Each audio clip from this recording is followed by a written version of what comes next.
Did you all hear that? Welcome to the Royal Prince Alfred Yacht Club. I'm the Commodore of the club. My name is Robert McClelland, and it's my real pleasure to welcome you all here this evening as we gather ahead of the 39th edition of the Pittwater to Coffs Harbour Yacht Race. This race holds a special place in the Australian offshore sailing calendar.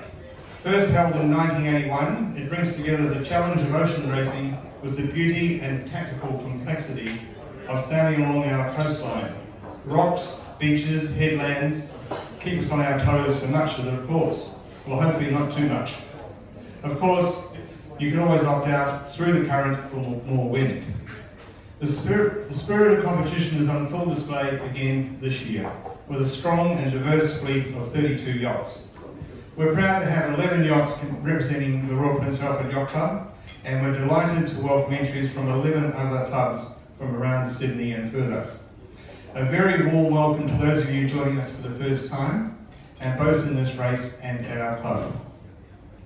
Among the fleet we have 3 multi-hulls, including the striking Slingshot, a gunboat 68 skippered by Darren Johnson and navigated by the legendary Adrian Carlin. And a special mention to our ever enthusiastic Darren Drew for being such a strong advocate for multi-hull racing, who is sailing his very well prepared wind cheater. Thank you, Darren, for all the work you put in this area. We also have 7 double-handed entries, and given the results of the last 2 years that have seen the race won by yachts from this group, it's no wonder we have such a strong contingent again this year. We pioneered two-handed and multi-hulls in ocean racing some 15 years ago, and it's great to see that this part of the sport is growing. Since the first race in 1981, this race has delivered it all. Fast downwind runs, brutal headwinds, and glass outs, and everything in between. And last year tested everyone's patience, most people way past their patient level. It was the second slowest race on record, with only 3 yachts making it to the finish line. And remarkably, 2 of those were double-handers. And of course, they cleaned up, they won the overall race with Jupiter. And Transcendence was second, and won her division on ORC. But the line honours went to Excess Moment. So well done, Ray Hudson and the team. Fantastic. That's all bells you won last year. It was an impressive result. It's not, you're on the trophy with 100 footers, so it's great to see an X44 also as the line honours winner. This year's fleet promises excitement and plenty of stories. We've mentioned Slingshot, and I'd also like to highlight First Light, a Class 40 skippered by Elizabeth Tucker and recently arrived in Australia after a 74-day passage from Spain, part of her preparation for the Global Solo Challenge. Then there's the powerful Iamaka 60 skippered by Sharon Ferris-Choate and built for the Southern Ocean, but ready to have a stretching of legs to go up to Coffs Harbour. And it's great to see Jeff Hill back in his Santa Cruz 72. Jeff was our inaugural line honours winner in the Alfred's Sydney to Auckland Ocean Race in 2023. And he's lining up again for the next edition this year, starting October the 11th. We'd love to see some of you join this fleet for a great adventure sailing across the Tasman to New Zealand. One boat that really captures the spirit of this race is Pretty Woman, skippered by Richard Hudson, one of the country's most experienced offshore sailors with over 50 years of racing to his name. Is it 50, Richard? Very much out of character, Pretty Woman didn't finish either the 2024 Coffs race or the Hobart, something almost unheard of in Richard's long career. And that makes him one to watch, and I'm sure they'll be throwing everything at getting there this year. Of course, every boat in this fleet brings its own story and hours of preparation, and thank you for all the time, effort and passion you've invested to be part of this race. So whether it's your first Coffs race or your 30th, tomorrow marks a new beginning of a new adventure. I wish you fair winds and safe sailing. But before I close, I want to offer a few important thank yous. John Waite, Commodore of the Coffs Harbour Yacht Club, and the entire team at Coffs for their support as the receiving club. They always make us welcome, and they do a lot of work to make all of our sailors welcome. To Bill Ebsray, who this year and year after year generously makes his beautiful Fleming 55, the billet, available as the start boat. Thank you, Bill and Elaine. And of course to our legendary race officer, Ted Anderson, and the team of volunteers here at the Royal Prince Alfred. Thank you for keeping the race running so smoothly. To Kevin Miller, you might not know Kevin. Kevin is the owner of the Coffs Harbour Marina. Thanks to Kevin, they're rebuilding the marina as we speak, literally. And there's been a lot of work to try and make sure they can accommodate us this year. So thank you very much to Kevin and the team there. So good luck to all the competitors, enjoy your race, and I look forward to seeing you in Coffs Harbour in a day or two. Thank you very much.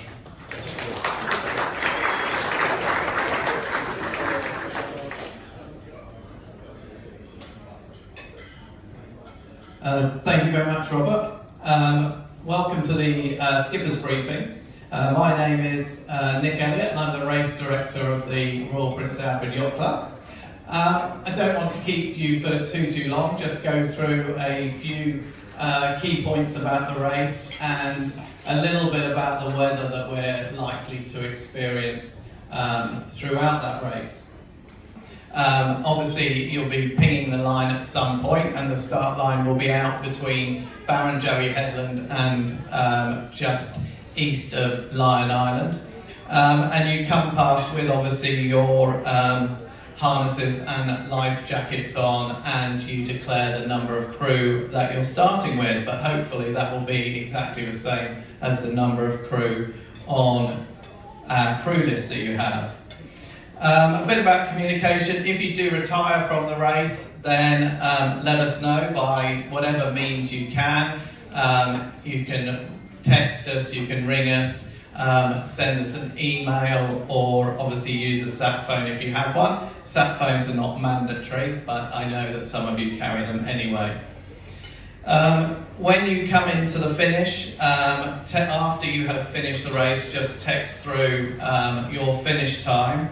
And the declaration on the back of the sailing instructions is only required to be filled in the event of a reportable incident or the taking of a penalty. So we don't just need you to fill them in at the end, but if you are taking a scoring penalty as per the sailing instructions, or you've retired from the race for any reason, or there's been any incident that you need to report to the race committee. The trackers are all turned on and working. We've been checking them over the last 24 hours. If your tracker fails during the race, then we'll actually contact you.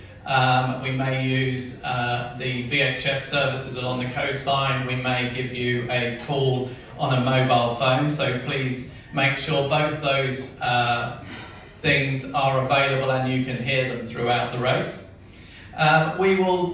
Then is the only time that we require any skeds from anyone. There are no skeds otherwise throughout the race. We'll use the tracker, the AIS that you all carry as part of the safety equipment, and we will contact you if your tracker fails, and then we'll just ask you to send your position to us by text message at the top of every hour. And that as much as so that we can track your progress up the coast. The first thing that happens when a tracker fails is friends and family start phoning us up and asking if everyone's okay. So to be able to report on each of the hours means that you'll still hop along the coast nicely and keep everyone, show that everyone that you're going along safely. At the end of this presentation, I will put up a slide that has a QR code, and that is for the tracker if you're using a computer, but also the low bandwidth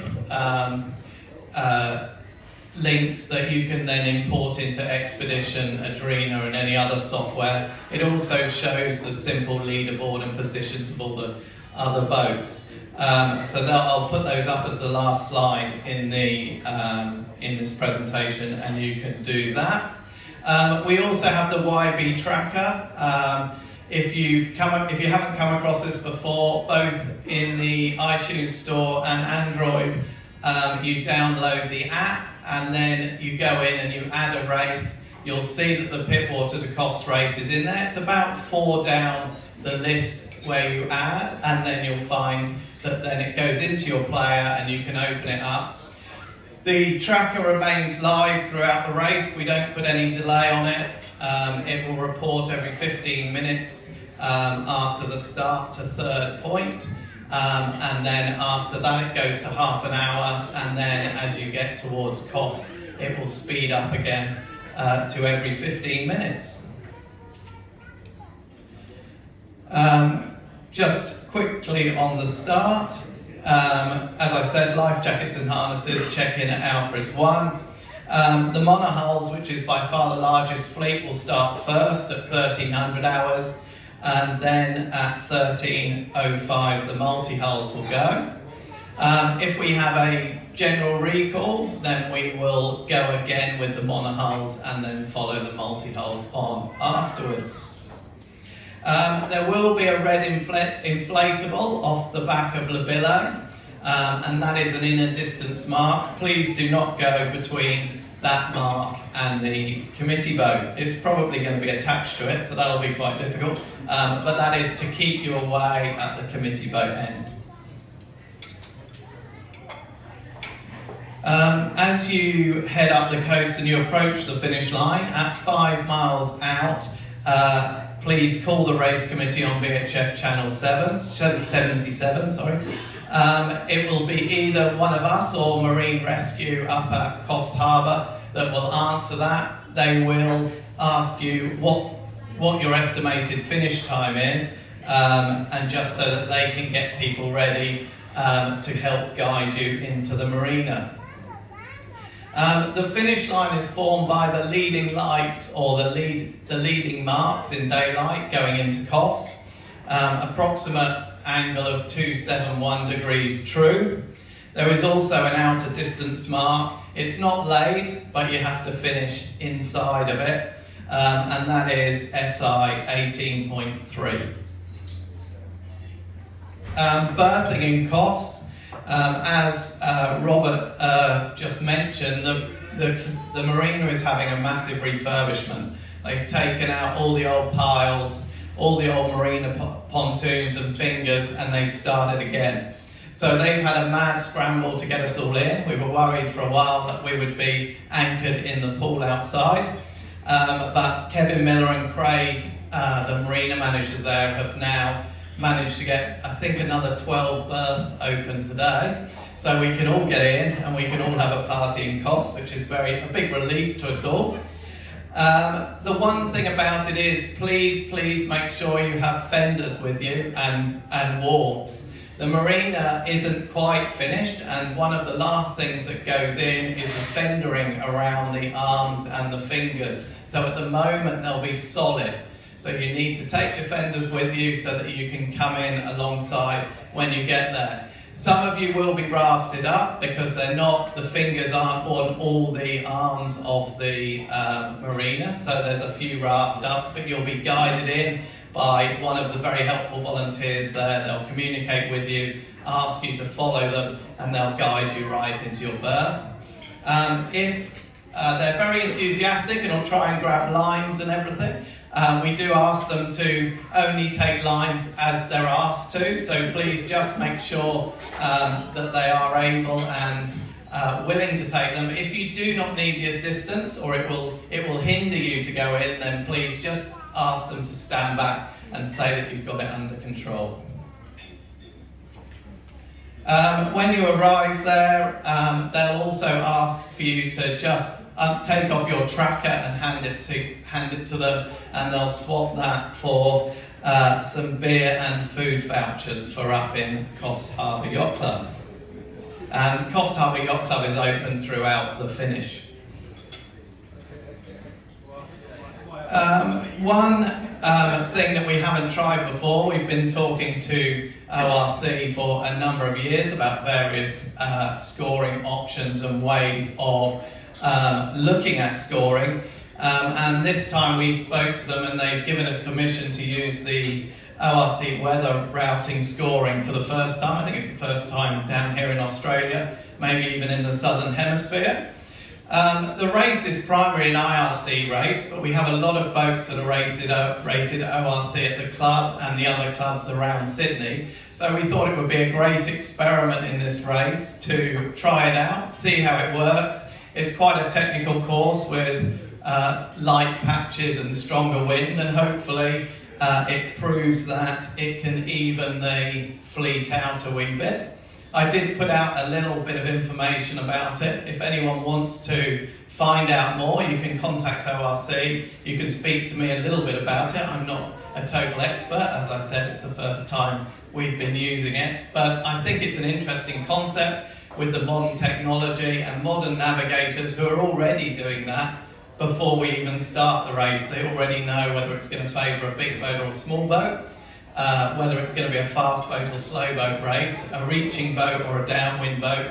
So this just tries to even that out a little bit, so that the person who sails the best on the day or the 2 days has a chance of winning the race. So I'll be interested at the end of that for any feedback, what you thought of it, whether it worked, whether it didn't, so that we can decide what we do in the future. Moving on to the weather. I know after last year's race there was quite a lot of talk about the weather and the intricacies of it this time of year. We've had probably one of the fastest Coffs races and one of the slowest over the last few years, so it can go either way. At the moment we're seeing light easterly winds at the start, and generally moving to the east as we go through the week. Did you want to go to the next slide?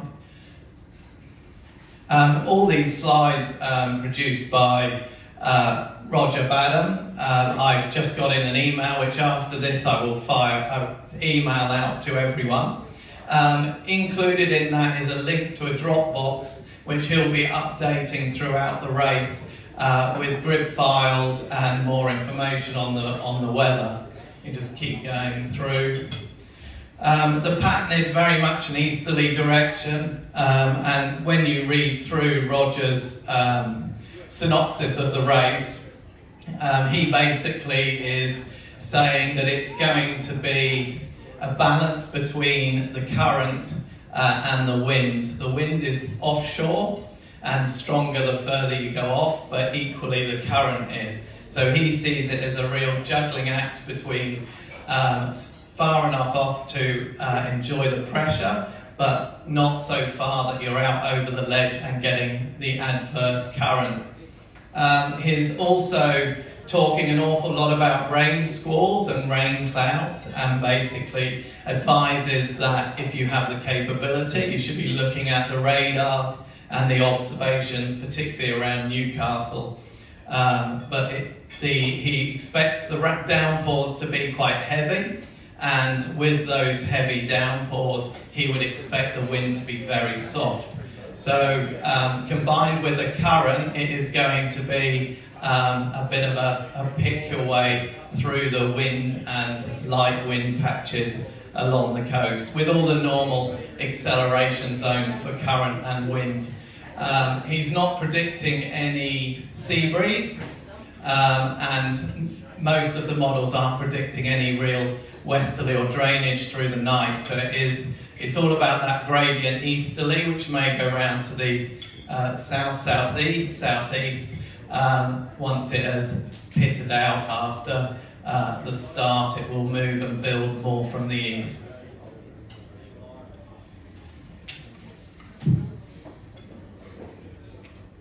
You can keep going through. There's some. As I said, I'll send all these out. These are the QR codes for the low bandwidth tracking files, and also the public race player. So obviously, if you click on with your phone the public race player, what it will do is ask you and direct you to go to the store to download the app. The app's free and the race is free within it. So tell all your friends about it and get them all following the race. I suppose the only other thing to ask is, does anyone have any questions? There are no skids unless we ask you to do some skids.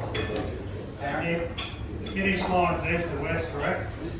East to west, so you finish from north to south, from south to north. Okay, so obviously we're finishing close to the light, the heads and going towards Mockingbird. Yeah. There's not a lot of room there, so can we recross the finish line before we recross? Yeah, absolutely. You pretty much have to recross it to come in anyway. So just one important thing about the finish line is we grab the tracker time. So please make sure you completely clear the finish line until the leads start coming apart again. Otherwise, you won't get finished until you motor back round and into the marina, which will be a significant bit later. So do make sure you've gone through the leads and they start opening up again before you turn around and turn on your motor and head into Coffs Harbour. Any other questions? Oh, best of luck, have a great time, and we look forward to meeting you all up in Coffs Harbour over the weekend. Last year it was we were a bit lonely, so please can a few more people make it up there over this time. Thank you very much.